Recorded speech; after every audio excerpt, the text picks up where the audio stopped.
একটা সময় ছিল অবকাশ পেলেই মানুষ ছুটতো পরিবারের সঙ্গে সময় কাটাতে আপন নিবাসে, কিন্তু সময় পরিবর্তনের সঙ্গে সঙ্গে বদলেছে চিত্র।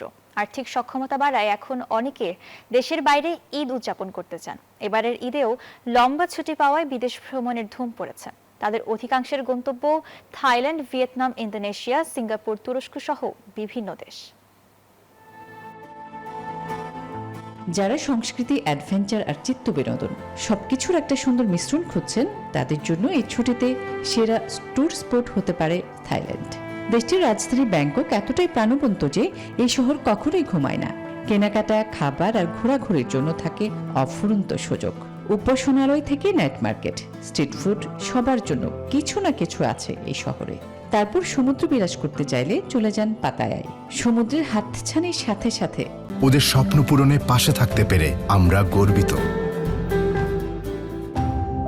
দেখা মিলবে অন্যরকম এক রঙিন শহরের। আর যারা সূর্য, বালি আর সমুদ্র খুঁজছেন, তাদের জন্য একটি স্বপ্নের গন্তব্য হতে পারে মালদ্বীপ। নীল সৈকত এবং ঝকঝকে স্বচ্ছ পানির একটি সুন্দর দ্বীপ আপনাকে মুগ্ধ করবে নিশ্চিত।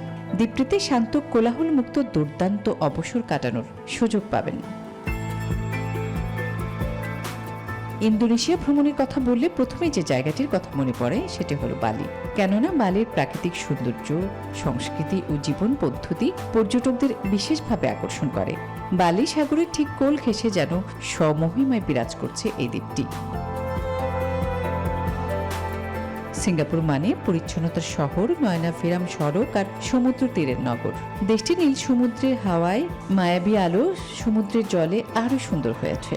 সব মিলিয়ে সিঙ্গাপুর একবার গেলে শহরটির অনিন্দ্য সৌন্দর্য সারা জীবন আপনার চোখে বিনা সুতোয় সেলাই হয়ে থাকবে। আসমাতুলি, নিউজ 24।